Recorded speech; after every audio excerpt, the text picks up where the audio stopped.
Welcome everybody. I will formally open this meeting by acknowledging the District of Narungga and the traditional custodians of the land on which we gather. May we approach today's discussions with respect for our region, for community and for the enduring stewardship that has cared for these lands and waters across countless generations. I'll welcome you all to stand for the opening prayer.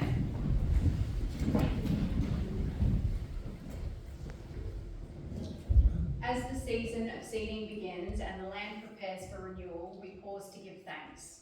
May our deliberations reflect this time of planting, intentional, thoughtful and grounded in wisdom. Across the peninsula, let our contributions sow the seeds of good outcomes, our listening be open and attentive, and our decisions nurture both the communities we serve and the enduring richness of this land. Thank you.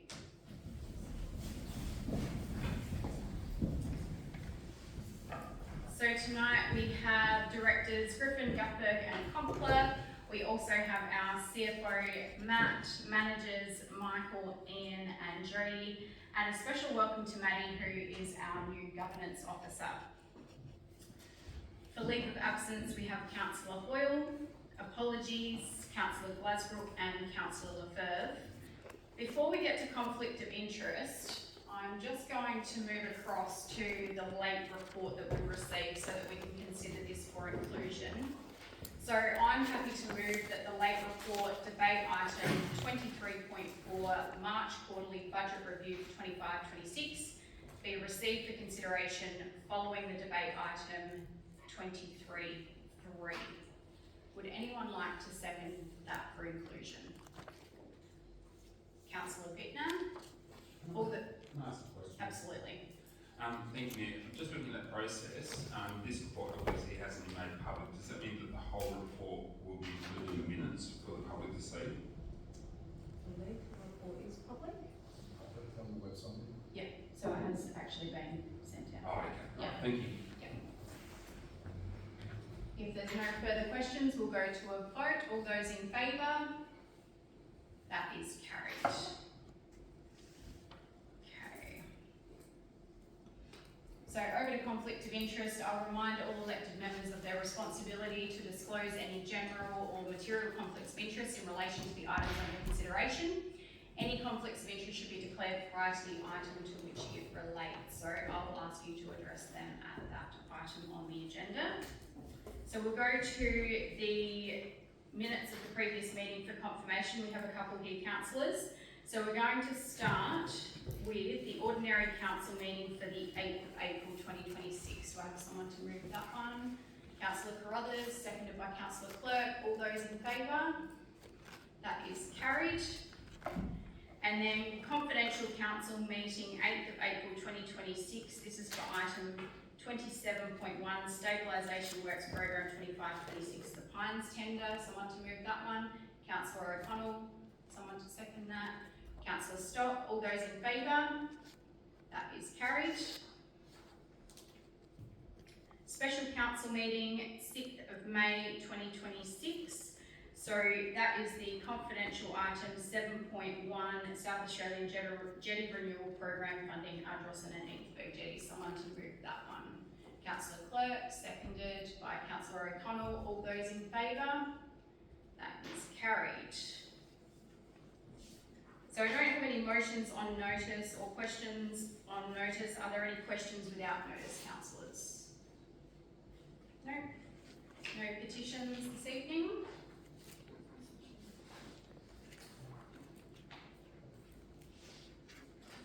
Got all of them? Yep. Okay.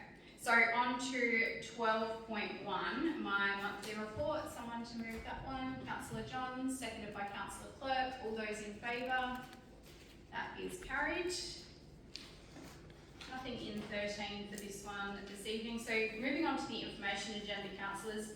Is there any comments, questions or any input on that one for this evening? No? I'll just note that I did attend the Yorke Games Convention.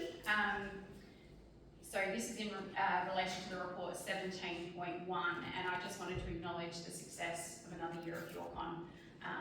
We had 700 attendees across the 2 days, and it was an really strong turnout for the Friday, which was quite interesting because there was discussion earlier about whether that was going to be successful. And I was there on the Friday, and what we actually had was the rural care kids came in as part of their school holiday programs and things like that. So it actually attracted a lot more attendees. So I just wanted to say that that was a really excellent event, and I really liked the layout of the chamber for that. It's a shame that we couldn't keep it that way. All right. So if there's no other comments or questions on the information agenda, someone to move that they be received. Councillor Clerk, seconded by Councillor Meyer. All those in favour? That is carried. No visitors to the meeting this evening and no reports from myself. So we're going to move to 22.1, Memorandum of Understanding, Care and Motion. So this was the one that was laid on the table. So we'll have two recommendations there, councillors. The first one will be that we lift this off the table so that we can continue the discussion. So I'll ask if anyone would like to move that. Councillor Clerk, seconded by Councillor Carruthers. All those in favour? That is carried. And then we've got the second recommendation there, councillors. So I'll pass over to you for any questions on that one. We did have some other information that was provided, including the KPIs, which is on page 59. If there's no other questions, I'll ask if somebody would like to move that recommendation. Councillor Clerk, second for that one. Councillor Bittner. No question? No. All those in favour? That is carried.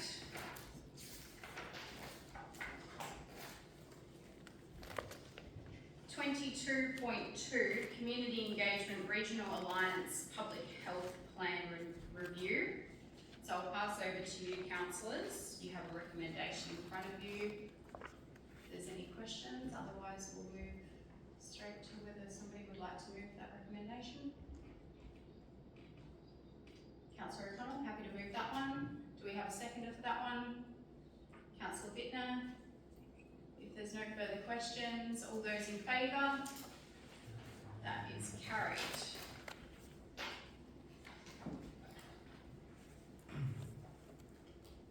(22.3) Uni Hub Outreach Service, the 26-27 proposal. So we have a recommendation there, councillors. Any questions on that one? I'll move that. Happy to move that one. Seconded by Councillor Stott, so moved by Councillor Brothers. And then Stott. All those in favour? That's carried. So moving to 22.4, I'll pass over to you, Councillor Meyer. Thank you, Mayor. I wish to declare a material conflict of interest and leave the meeting. The nature of interest being declared is that this item names me. The report identifies the mandatory nature of the training and discusses a possible suspension from council. I'll be leaving the room before I give this to you, but I'd also request a opportunity to address the chamber before I do leave. Okay, so we'll ask for leave of the meeting so that Councillor Meyer can address the chamber. So I need 2/3 majority. All those in favour? That's passed. You may proceed. Thank you, I'll be brief. And thank you, councillors. I confirm that I've completed all other mandatory training via online delivery with a couple other members. As per the report, I confirmed that the Mayor and I have attempted to find a suitable time to complete the last module of behaviour. The LGA, however, had required physical attendance in Adelaide on days where I was working and unable to attend in person. The solution from the LGA in the report was to quote $2,125 for a 1-hour online session. Councillors, I'm available to complete this 1-hour module online with the LGA. I am concerned, however, that the cost of the training appears excessive for the service being offered. This motion allows the Council to avoid this excessive and unnecessary expenditure. Thank you.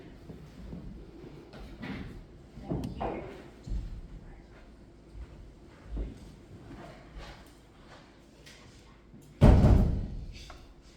Okay, so over to you, councillors, for the item elected member mandatory training.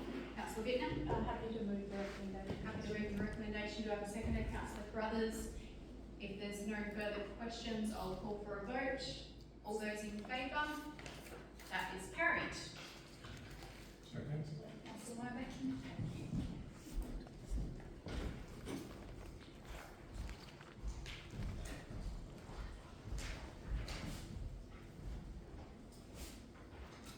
Just as through the mayor, as the recommendation was, councillor Martin, Okay, thank you.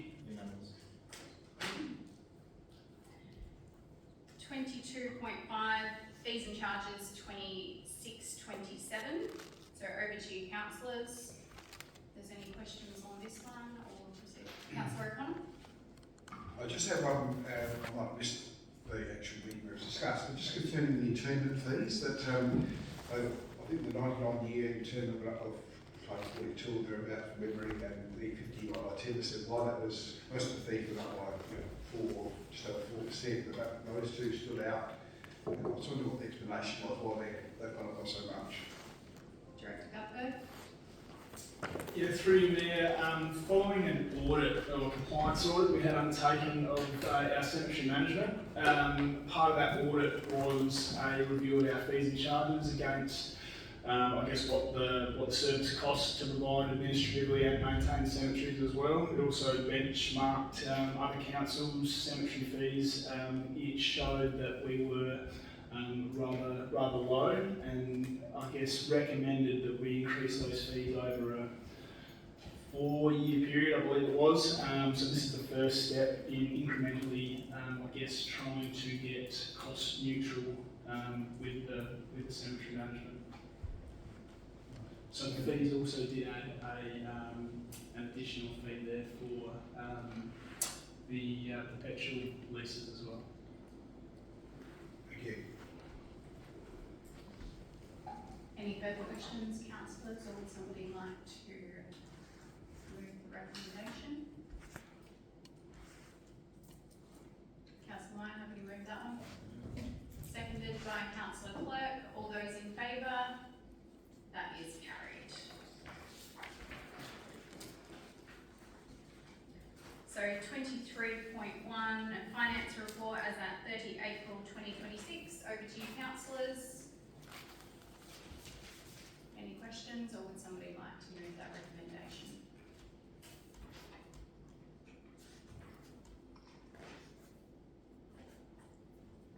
Councillor Bittner, happy to move that one, seconded by Councillor O'Connor.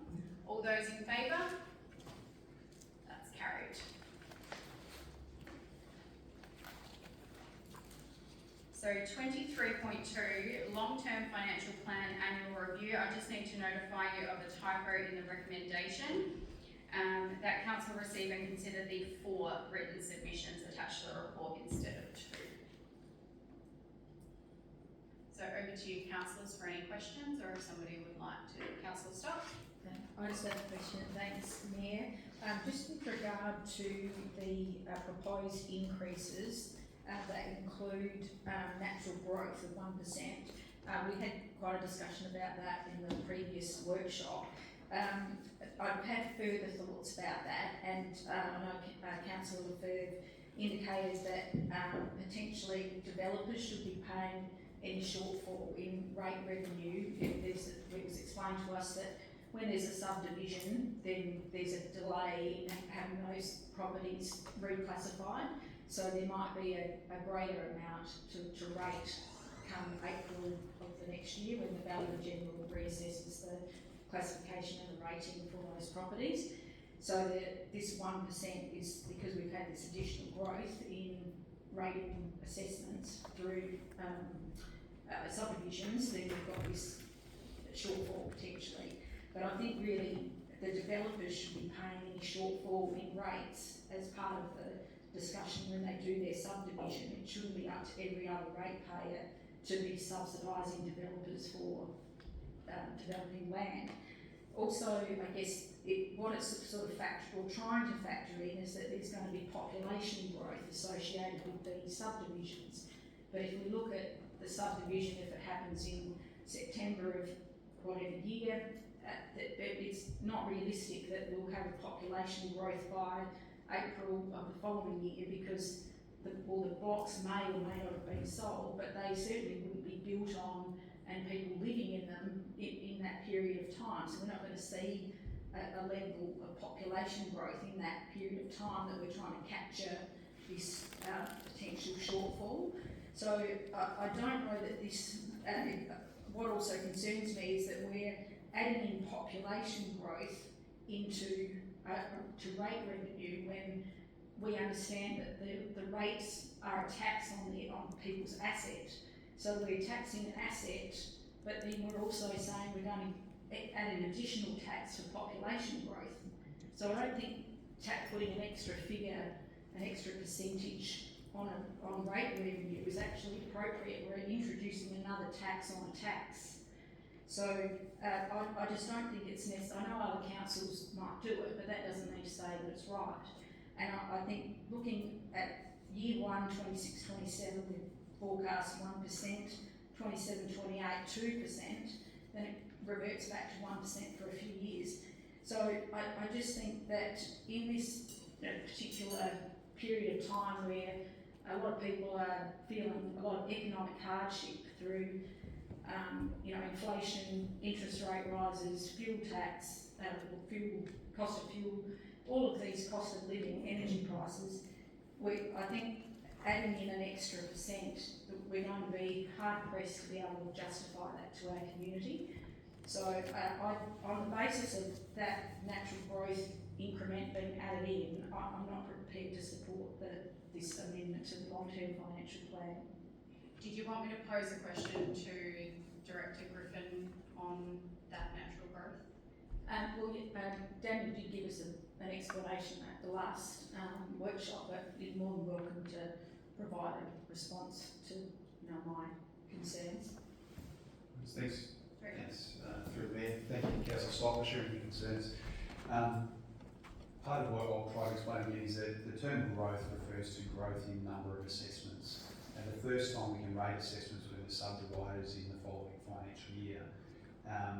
If you liken it to the difference between year 1 and year 2 to be a pie, the pie was this big and now it's potentially 1% bigger the next year. That 1% is contributing an extra 1% to rates. So it's the first time. So it's the growth there. It doesn't refer to population growth, it just refers to growth in number of assessments. And this will be the first time those assessments are paid. So it is a common practice for councils to do. It's referred to in the Financial Management Regulations of the Local Government Act. And it purely reflects that increased number of assessments that can be rated. So if the number of assessments has grown by 1%, then you would be expecting that total rates to grow by 1% as well for that increased number of properties. I guess my point is that say if we've got a parcel of primary production land that we're subdividing into, say it's 10 blocks, could be 20, they won't be rated individually until the next year. That's what I'm gathering. So there's an increase in the number of assessments, but we're still rating that single assessment potentially or rating it as primary production instead of vacant land, for example, until the following April. So we're still collecting rates though on that property. So whether it's subdivided or not, we're still collecting rates, but I'm assuming that the rate classification will change come April, and that's where the differentiation might be, moving from primary production to either vacant land or residential land, although I would assume that if you've got a subdivision, it would have to change to rural living or something before we could even do the subdivision. I'm not sure what Dustin might be better to answer that question, but the reality is we are actually rating. It's not like we're not rating this property, it's just it's been split up into 20 different blocks.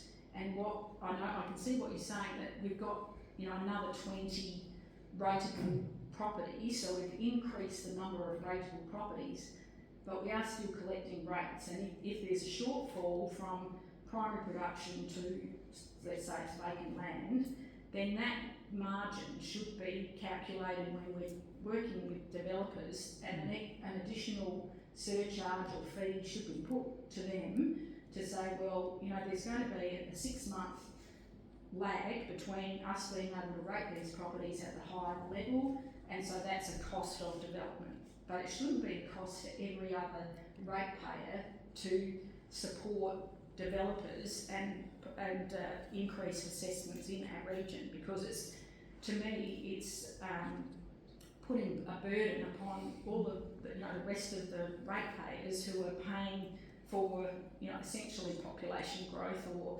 growth in the region. But I think that's where the growth's happening, is where they should be paying. Can I pass to the directors on the question of what the developers actually contribute at the time that they do a subdivision, so any infrastructure and things like that, that they're actually required to contribute to that subdivision? Either Director Coppler, yeah. Yeah, so when a developer puts in a development application, prior to doing that, they'll generally come to council and they'll show us the plans that they've got, their intentions, and there'll be some sort of meeting to give them some sort of insight as to what our requirements might be. Normally those requirements are in sync with infrastructure guidelines South Australia, which pretty well spell out the sort of pavement that you've got to have, curb and gutter, footpaths, etc. Now, what you'll find is that it's pretty well uniform. It doesn't matter whether it's Port Victoria or Edithburgh. If there's a small subdivision happening, even if it's connected with a gravel road at this point in time, we will say, look, you have to put in the infrastructure that's required for current day standards. And current day standards on a subdivision is a sealed road, right? So there's a very minimum. You'll have a sealed road that will be a certain width that will be dictated by the infrastructure standards. That will be required for a footpath on at least one side of the road. There'll be curb and gutter required with that. There'll be certain levels of lighting to achieve Australian standards, and basically signage and the like. So that is spelled out. We've had people in the past come in and want to put in, dare I say, LED lighting just without power, SA power. Now we've had to work through that and basically suggested that look, at the end of the day, you've got to provide lighting that is satisfactory to meeting the standards, right? Simple as that. And just because LED lighting might be something that's good for you, cost-wise, it's not necessarily good for council. So bottom line is that if you want to put in this, you've got to pay the extra maintenance that we've got to be associated, that's going to be associated with that. So bottom line is there is a discussion. It's spelled out in the infrastructure standards, and the intention is that they wear that cost up front.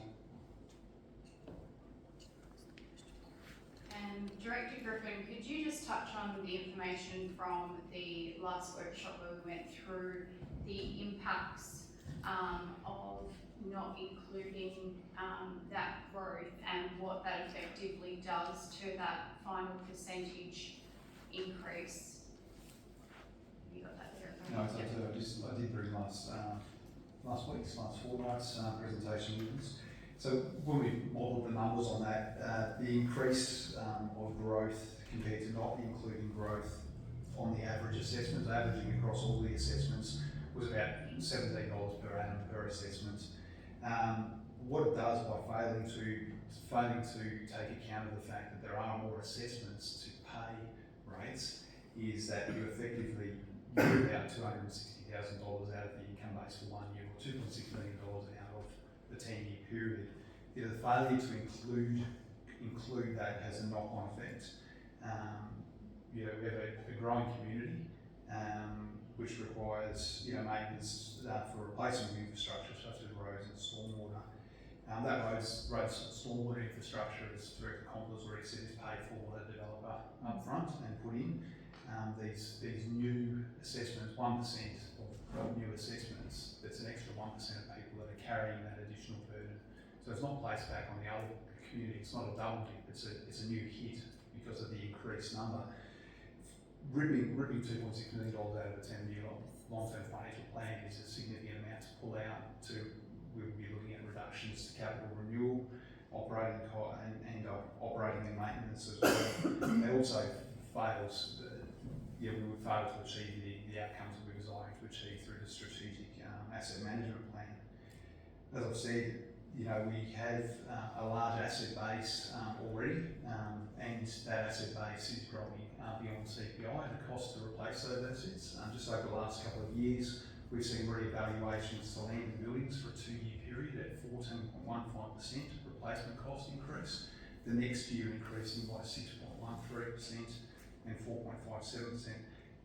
These costs continue to increase, not taking advantage of that growth, and the extra assessments around to contribute to that growth really puts the pressure more on existing ratepayers as assets are not maintained to the level and standards that they should be. I would really encourage this general practice of councils that's referred to in the regulations to actually be included. Councillor Stock. I'm not suggesting we ignore the growth, but I'm suggesting, as Councillor Lefebvre mentioned, that we should be looking at the development of these additional parcels of land and making sure that they are paying the appropriate additional rates, if that's what it is, to sustain that growth. So you mentioned about buildings and assets that we're increasing costs. That's a separate matter, I think. But they're all costs that are going to be increasing that we have to consider how we're going to manage that. So I think that's separate to this. So we don't want to confuse other escalating costs with this particular item. I think we just need to focus on the fact that if there is growth in additional assessments, we need to look at how do we capture the additional costs that are associated with that. And you did mention population in your discussion, which I mentioned before that you sort of said well, it wasn't included, but yes, it is a factor. So the thing is, yes, if we are increasing our population eventually, depending on who purchases the homes, whether they're holiday homes, they might be part-time people, or they might be full-time residents. We don't actually know how that's going to affect population really, but I think that if we have to look at the costs that are specifically associated with those developments, and the developer needs to be responsible for any associated costs, not every single other ratepayer in the district. So councillors, we don't have a live motion at this point. Do you have another question, councillor? Yep, absolutely. Thank you, Mayor. I'm just trying to get my head around this. So I own a property on the Yorke Peninsula Council District. I pay rates. My understanding from what I'm seeing here is that CPI is the 3.7% rate increase that I'll face. Natural growth is being imposed on me of 1%, a financial sustainability levy, which I would suggest covers all these extra other costs of 0.5%, giving me a total increase of 5.2%. Am I correct in assuming that I'm paying 1% natural growth for developers to subdivide land and make profit? No, that would be incorrect. Sorry. Yeah, so the extra 1% assessments, in effect, the growth of assessments by 1%, is we're accounting for that the number of people paying for these before, ratepayers was this much, it's now grown by 1%. So that the whole, if you've got 150 extra assessments and that's 1% roughly, there's 150 more people paying for the rate increase. If you only increase the rates by that CPI, effectively everyone is paying less than CPI. You're not taking into account there are extra people paying for that from year 1 to year 2. Further question, if I may, through you. How many rateable assessments does Yorke Peninsula Council have? Would be around the 15,000 mark, approximately. How many new assessments? How much did that increase by this last financial year? An approximate 1% increase would be 150. So we were discussing at the workshop, the previous increases were only about 0.1 and up to 0.5. Yeah, ranging that. Growth has been low over previous years, reaching a high of about 0.5 in the last couple of years. And we previously, Councillor Martin, we didn't worry about it because it was minimal. When you start talking now, 1% is $270,000 a year. So we're not saying that we're going, you and I as ratepayers, Councillor Meyer, won't be paying, ups and downs in valuations, as you understand. But we're not paying the 1%. It's the new assessments coming online paying the 1%. So if we didn't add it in, and just say CPI was 4, just trying to round numbers, we might end up paying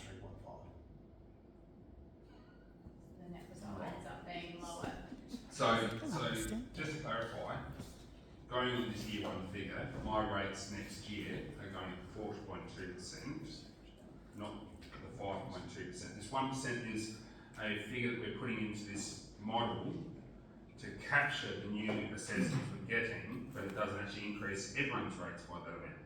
Is that correct? I will explain it in one of the ways. I have some notes here on this because this is quite complex in the way that it's calculated. So CBI and financial sustainability set the total revenue requirement, but the growth only reflects the additional assessments that are sharing that total. So if you're increasing the number of assessments without taking into account that there are going to be more assessments, the net result is lower than your intention initially was. So my understanding now is that this is a figure that we're creating to capture these extra 150 assessments, which are then going to pay their own portion of council rates. So it doesn't so we're still paying the same pool, and the next year an extra 150 come on, increase that pool. That's that 1% you talk about. Correct. The people who are currently there are looking at the 4.2. Okay, thank you. That is correct, Councillor Moore. Councillor Bennett, Can I please move the recommendation? you can move the recommendation. Would you like to speak to the recommendation? Councillor O'Connor, would you like to second the recommendation or the motion? Are there any further questions or comments? Councillor Johns? Thank you, Mayor. I'm just concerned, I need a bit more clarification on this, perhaps from Director Griffin. Is this, in real terms, going to be seen as an impost on the general ratepayers right across the board to aid the developers and subdividers in a way that can be seen as a subsidy for their gain? If that's the case, in real terms, if that's the real situation, it's not really received very well by all our ratepayers in this region. I've just got my concerns about it. I do agree with your concerns, and I have actually met with the director and discussed ways that we can better communicate how these complex calculations are calculated. It's even hard to put into words, so we've come up with a few different analogies about how we might be able to share that information a little better going forward as well. Any other comments or questions, councillors? No? So we do have a live motion, which is the recommendation, remembering that there were 4 written submissions attached to the report instead of 2. So if there's no further questions, I'll call for a vote. All those in favour? Those against? That is carried.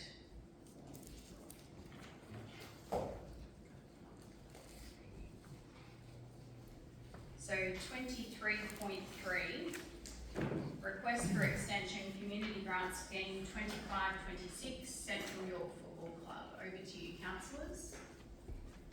Councillor Meyer, you happy to move that one? Do I have a seconder for that one? Councillor O'Connell. All those in favour? That is carried. So now we will go to the late agenda item. So this is 23.4.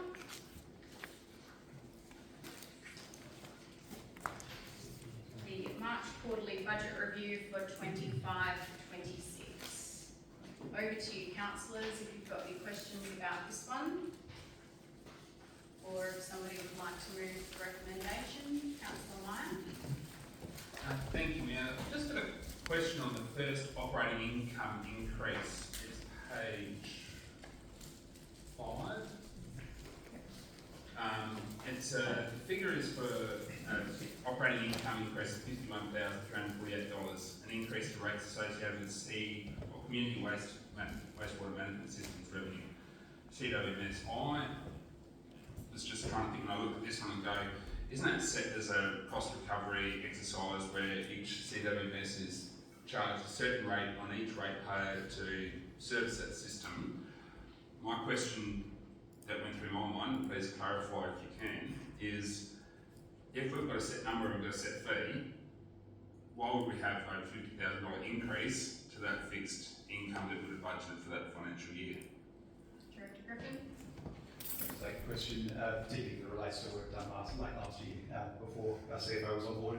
So, yes, there is a cost recovery model that's done there. We, if you run the figures through there and look at it, over past history, we're still moving towards that full cost recovery in relation to that. The reason for the variance here between what was budgeted and what's come in is late in the year, we assessed, so certain houses are one service charge, so quite easy again. Some businesses like schools in the area, and caravan parks and whatnot, they have a calculation that's not as simple, that needs to be mathematically checked.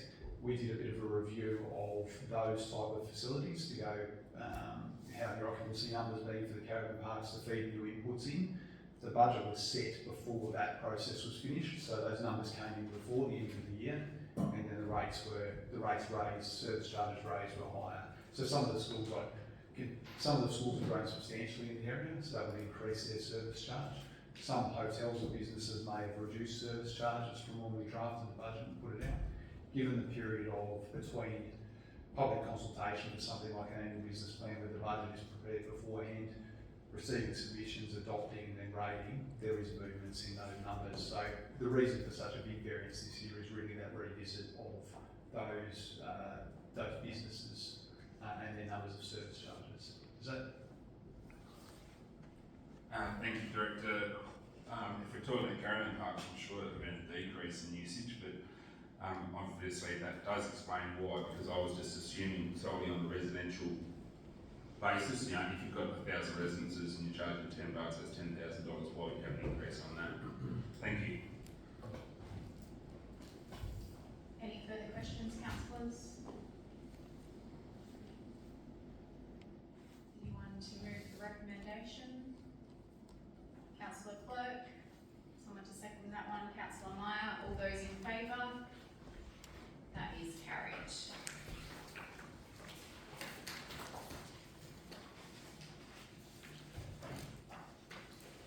So moving to 24.1, Strategic Asset Management Plan Review. Over to you, councillors.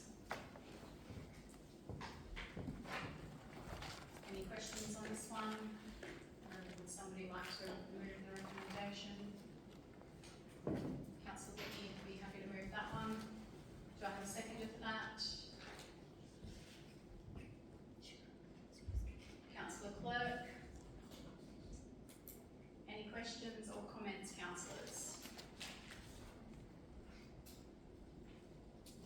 We'll move to a vote. All those in favour? That is carried.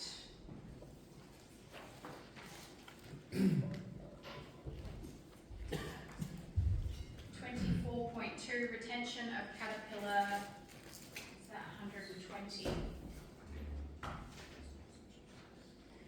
Councillor Jones.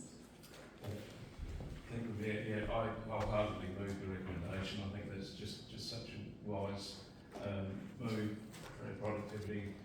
When time's an essence when we're trying to do patrol grading, maintenance with the available moisture, everything for the fact that grade had had rebuild is in pretty reliable, and confident with the mechanical situation of that machine. Forget the hours on there. That's just numbers. It's a good working unit, and I think that's just makes a lot of sense. So I'm very happy to move that. Move that one. Do I have a seconder for that motion? Councillor Murdoch. Any further questions or comments, councillors? All those in favour? That is carried.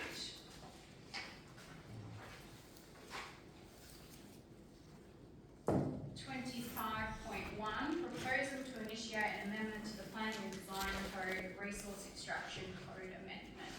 Over to you, councillors. Any questions on Councillor Stock? Thank you, Mayor. I've just got a couple of points for clarifying that question.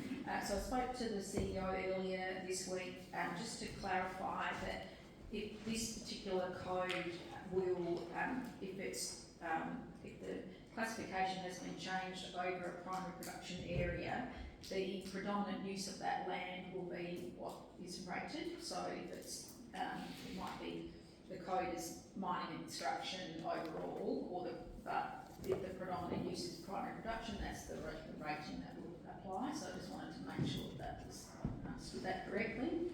Can you clarify that for us, Director? Through there. Yeah, so the heavy industry type rate code, our accessible language for that code is a combination of locality and land use. So locality being resource extraction and land use being commercial other or industrial other. We have another one for employing bulk handling, but this is the case for this one. So resource extraction, commercial other land use or industry other land use. Those two requirements need to be in play for that heavy industry rate to be applied. So if you have a resource extraction zone with a primary production land use, predominant land use in there, that will be rated as primary production. So all depends on that predominant use of land. Yeah, thank you. And then my second question, if the primary production land has this planning amendment over it, does that change any priorities, particularly for mining companies who may have a mining tenement over that particular land?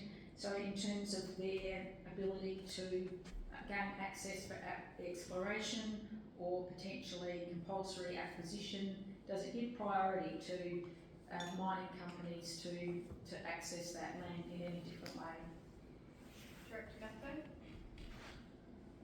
In answer to that question, no, I don't believe it gives any additional powers for exploration of mining, because that is already covered under the Mining Act. So there's clear legislation, particularly for that. This would just be in regards to, I guess, development of sites.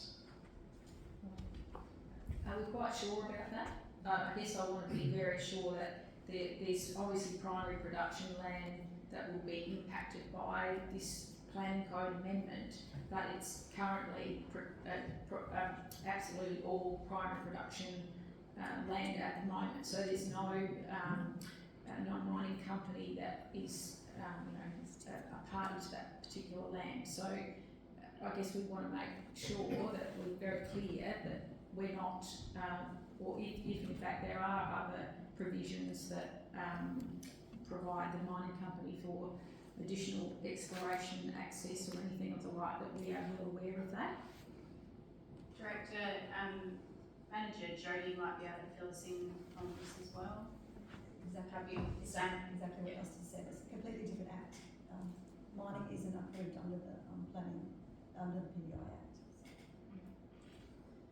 So just as an example, obviously the Rex mine currently isn't zoned rural extraction, so it's zoned for primary production. In effect, I guess the mine itself is approved. So Yes. I think this amendment also extends over land that isn't owned by Rex Minerals.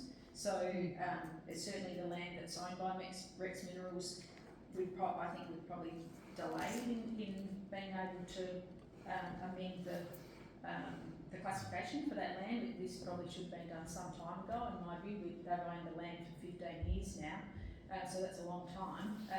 That obviously the land use until recently has, I know they lease most of the land for still use of primary production, but I'm sure there are parcels of land where they have been doing drilling and essentially exercises to progress their mining extraction that we could have potentially been rating at a higher rate before now. But anyway, I guess we're moving forward now, but I guess we certainly need to do that. I think that's really important and we should have done earlier. But I guess what I'm making sure is that any primary production land that's now impacted by this change of classification isn't going to be compromised in any way. But you mentioned that obviously the Mining Act is a separate act that we would refer to for any other exploration or acquisition activities.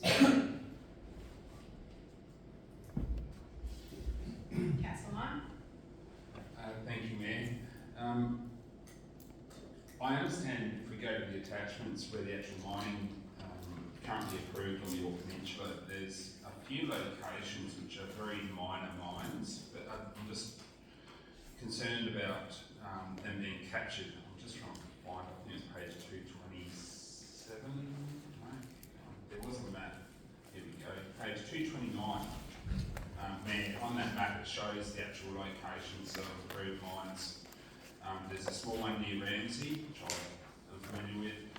You've obviously got the 1 year wall bay, the operations going. There's a small one near Barry, which is a small stone quarry for various stones for building. It looks like there's some mining covered across the PEC in relation to salt mining. So I suppose what I'm trying to work out is we're capturing big operations like what's going to happen up near Pine Point, but we're going to have some historical operations which may have a substantive or a substantial effect on their rates. Have we gone to any consultation with any of these organisations, people that will be affected by this, and sought feedback from them before we go to the Minister? Director Duffer? Yeah, through you, Mayor, the consultation in regards to the code amendment would come at the second stage. So this initial stage for the proposal to initiate is effectively looking for consent from the Minister to progress down that path. So that the next step, I guess, in constructing the code amendment itself would be where we would certainly be consulting the property owners and the public as a whole. Thank you, Director. That leads into another question is, what actual change in rates is going to occur by going down this amendment road? I understand from the previous change to differential rates that it's quite a substantial increase from primary production to whatever this is going to be, mining. Is it like 100%, 200%, 300%? I'm just thinking for people who are going to be affected, they can start working out if I have $10,000 worth of council rates this year because I'm a prime production, I'm going to go to $40,000, but I'm actually not using the mine for just for my own benefit and the other councillors. How much is the actual increase going to be as a percentage to their rates if this goes through? Director Griffin? There's a lot of moving parts in it. So it's obviously Councillor got the right point in saying that it bases taxation on land owned, and land has value, and value is determined by the value in general. So at the point in time when this kicks in, if it does kick in, it's got to go through public consultation and all those sort of steps. It's very hard to answer. I don't know what the value of the land will be. Therefore, I don't know what sort of rate differential will apply to it. The council would decide at that point in time, looking at its budget and what it needs to achieve, would be able to look at what that rate is. Currently, the rate's set at 4.5 times the residential rate. So you pay $1,000 on a block of land, and the land is the same value if that was a mine and it was rated on heavy industry, you'd be paying 4.5, which would be a tax deduction to the income you're earning off that mine too. So it's 4.5 times higher at the moment. But yeah, a farm that is farmed at the moment and valued as primary production, when it switches to be a mine and capacity and is commercial other, it has different valuation factors that value return applies to it. So it is challenging to ask. The council would need to look at its budgets at that point in time and what it deemed necessary, and it would be consulted through the annual business plan as per normal. Thank you. Any further questions, councillors? Or would somebody like to move the recommendation? Councillor Cloak, would you like to move that one? Someone to second it? Councillor Bittner? Any further comments or questions, councillors? All those in favour? That is carried.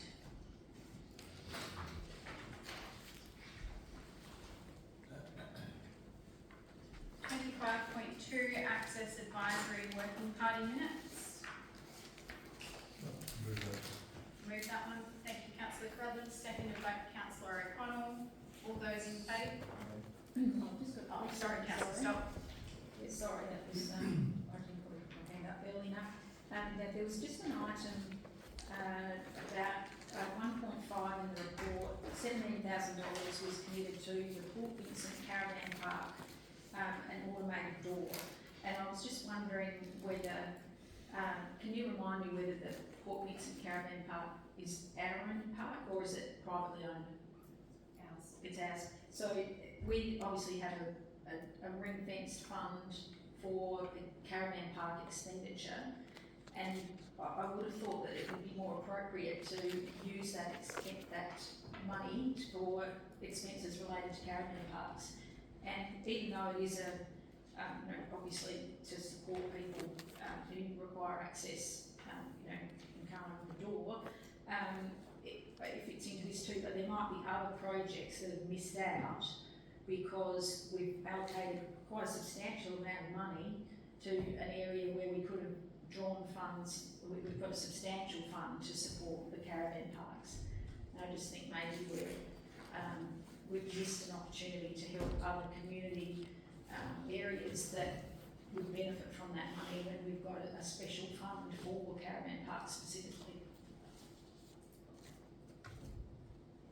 Brothers? Thank you, Mayor. Councillor Stott, it is a lot of money. And you say the money could be used for other projects in the community. Those other projects are not coming forward. Each meeting, I emphatically say to the representatives of the progressors, we've got money here to spend. And you can see we spent 2,000 odd in one meeting. They're not coming forward. So, yes, we see the projects, but I'm not to put them up. Yes. And yes, it is a lot of money, but it was there not being used. Is that, that perhaps isn't well advertised enough? I mean, No, I have to interrupt because it is well, every progress is notified monthly. yes. And also a couple of weeks, I believe, before our meeting, so they know. Yeah. Last meeting, we had all these chairs full, for the first time ever. Yeah. Normally there's 4 or 5 people here, so me carrying on at some of these meetings and trying to embarrass some of the progressors, and many were sending out notices all the time to progress, you must have projects that we can help you with, and they don't come forward.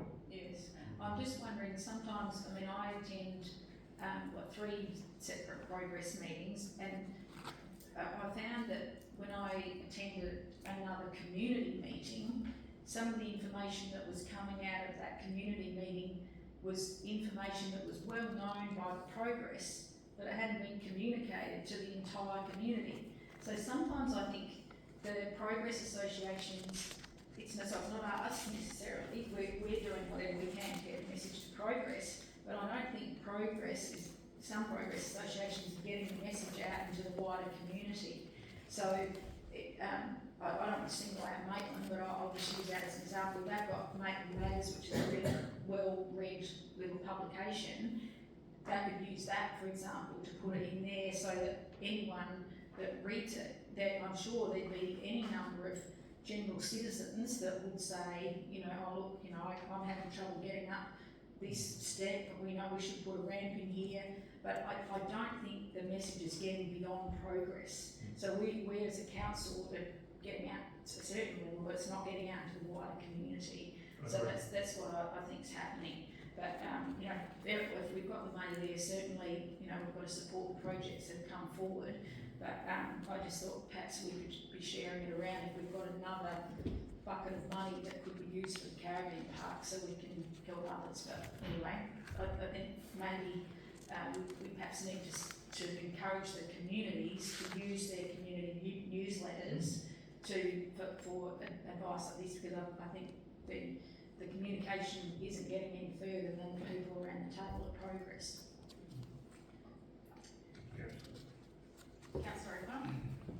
Yeah, thanks, Mayor. Just to back up, Councillor Carruthers, I was with you, Councillor Stock, as far as my thought process, a lot of money for a caravan park, even a generate income, and my first thought was, but I can sort of back up Councillor Carruthers, that there was not enough people asking for money, and I commend Councillor Carruthers on his attempts to really try and get the message out there to all progress associations, and plus we've got council reps on them as well, to encourage and make sure they put up their projects.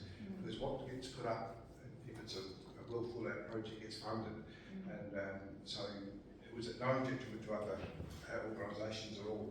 No one was put aside. It was just a case of the money was there and this could be funded. So yeah, just the background. And that, so I don't have any issue with, paying the money for the automated doors, that clearly it was a worthy project. It was just a matter of, whether we can allocate the money from another source to support other community, projects, that's all. So I'm happy to take that on board and follow up with the communications team. I'll have a chat to the director and the guys. There's a few things that we can do better in this area about getting that information out, so I'm more than happy to take that on board and work with that myself. Councillor Murdoch? So I just question, how often are these meetings? How often do you have these meetings? Quarterly. Quarterly, okay. Because I know that, Yorke Hall Committee asked me to help form a, request from them. Now, I could be wrong, it may not be fall into this advisory briefing paper, from memory it would, but I can't see that that's in there. And I know that went to admin as well as staff. So yeah, I'll follow that up because they asked me to list what needed to be done. So yeah, that's why I was wondering how often you had them, because I didn't capture that order of correspondence. So I'll chase that up. Yeah, if you could chase that up and CC me into that. Yeah. I'll link everybody in once with a bit of a path forward on how we can better get that information out as well if it's not quite getting to where it needs to. So we do have a live motion, councillors. If there's no further comments or questions in relation to this one, I will take this to a vote. So all those in favour? That is carried. So is there any general business this evening? Councillor Mark? Thank you, Mayor. Have councillors received the detailed budget document, including the line-by-line operational budget yet?